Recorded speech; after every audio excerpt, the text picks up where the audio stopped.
Good evening, Bromsgrove. How are we? You well? Yes. You well? Yeah.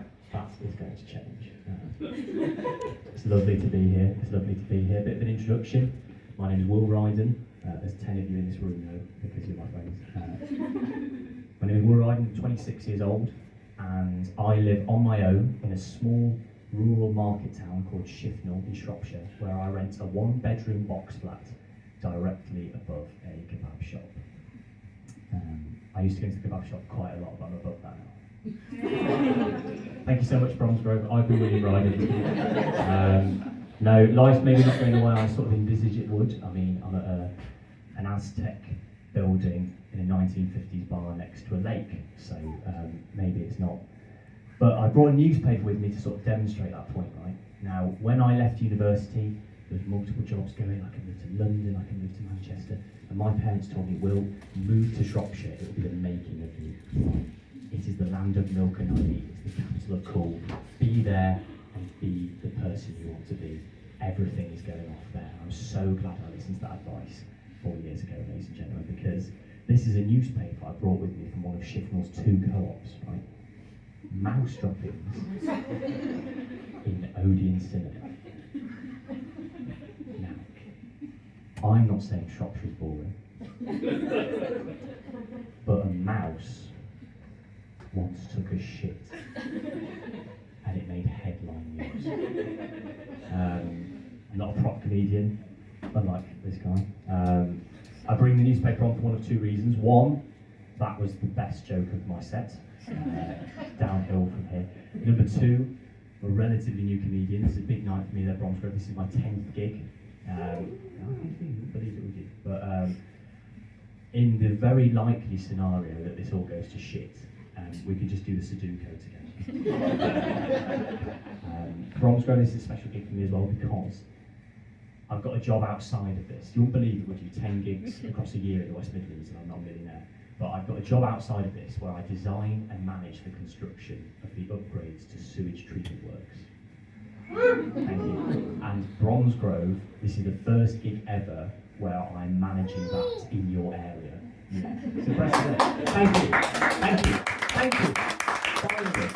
It feels like it's turned slightly political. This is good. Has anyone been for a poo in the Bromsgrove area today? Hands up, come on!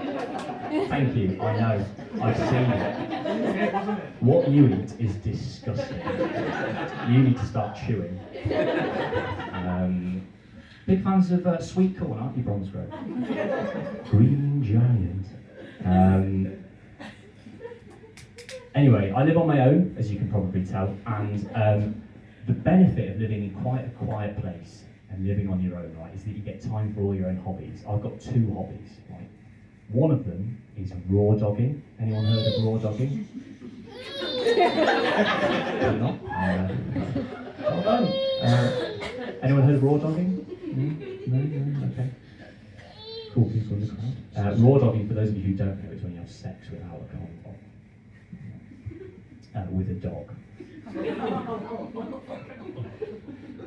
My other hobby, you can tell by this physique, I'm a runner. Any runners in the room? Hands up.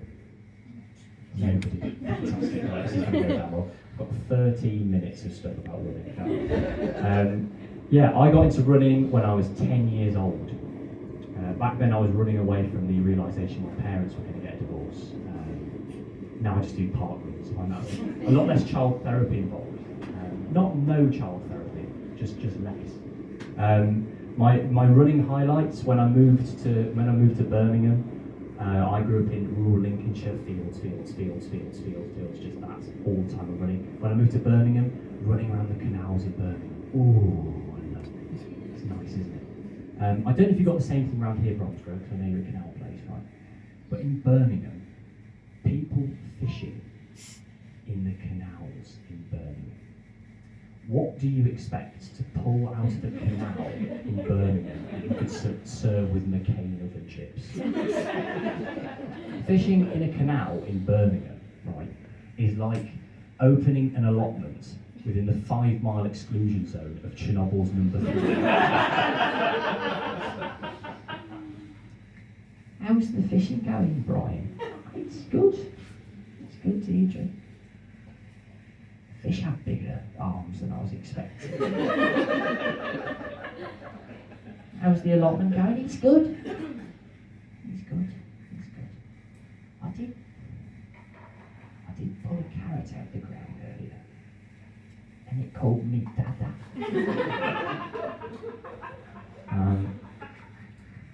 That's a new bit that I'm glad I people liked it. Thanks a lot, mate. Anyway, I got into running because it's a cheap sport, right? And I'm a cheapskate. I don't mind telling you Bromsgrove, right? I'm a cheapskate. And I got that from my parents. My parents are from Huddersfield in West Yorkshire. No expense was spared in raising me. And I understand it, my lack of being able to spend money. I got it from my parents from West Yorkshire. They got it from their parents from West Yorkshire. Their parents got it from Margaret Thatcher closing all the mines. But the only thing you can really spend any money on when you're running is one of these, a running watch, right? Now, over Christmas, I saw an advert for a really expensive running watch. It promised to improve my performance, make me a better runner. Running's the only thing I really enjoy. It was really expensive. So what did I do over Christmas? I went out and bought the cheapest running watch that you could possibly buy because you can't enjoy anything. But the advert for the really expensive running watch was quite bizarre, right? It was two voices and it wasn't really clear what was happening, but at the end of the advert it all got wrapped up okay, right? And it turns out one of the voices was AI, right? Now, basically a guy was running in the Rocky Mountains in America and he'd fallen off the trail and he was bleeding out on the desert floor, okay, miles from anyone. Now, his watch had detected he'd had an impact, right, and he wasn't responding. So the AI in the watch rang the emergency services, spoke to a paramedic, gave the paramedic his last known GPS coordinates, his live vitals, and all of his health information. Within 30 minutes, an air ambulance arrived on the scene, and thanks to the expensive version of my watch, they saved the man's life. That's incredible, isn't it? Now, my watch on the back, at about 11:30 last Wednesday night, posted a wank I had to Strava. And it called it Will's Midnight Activity. And all of my friends saw it. And my bosses at work saw it. My mum gave it a thumbs up. Thomas keep going, sorry she was proud of me. But I'm an optimistic person, Bromsgrove. I don't mind telling you, I'm an optimistic person. And with a time of 4 minutes 12 seconds and a maximum heart rate of 96 BPM, that is a personal best. And I've been at this game for 10 years. I told that joke to my granddad on the phone the other day, and he said it wasn't funny. So I'm glad you disagree. I'll finish on my granddad.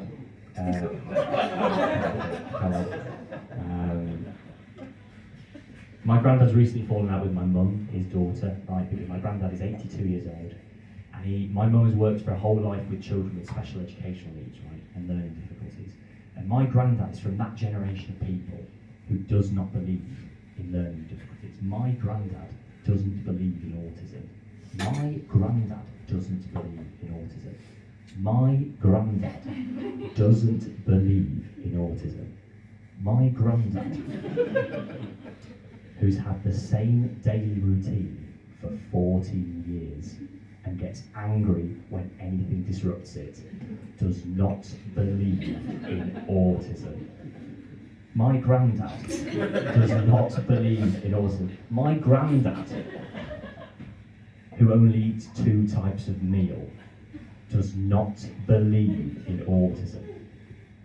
My granddad does not believe in autism. My granddad, whose 2 hobbies are bird watching and train spotting, does not believe in autism.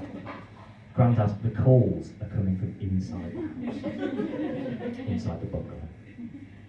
And if you call after 7 PM, you'll go, who the fucking hell is that at this time? Bromsgrove, I've always wanted to play in a boat shack next to a lake. I do hope to come back here. It's a very nice room in it. You've been very nice. So my name's been Will Ryden. Still is Will Ryden. And I'll see you soon. Goodbye.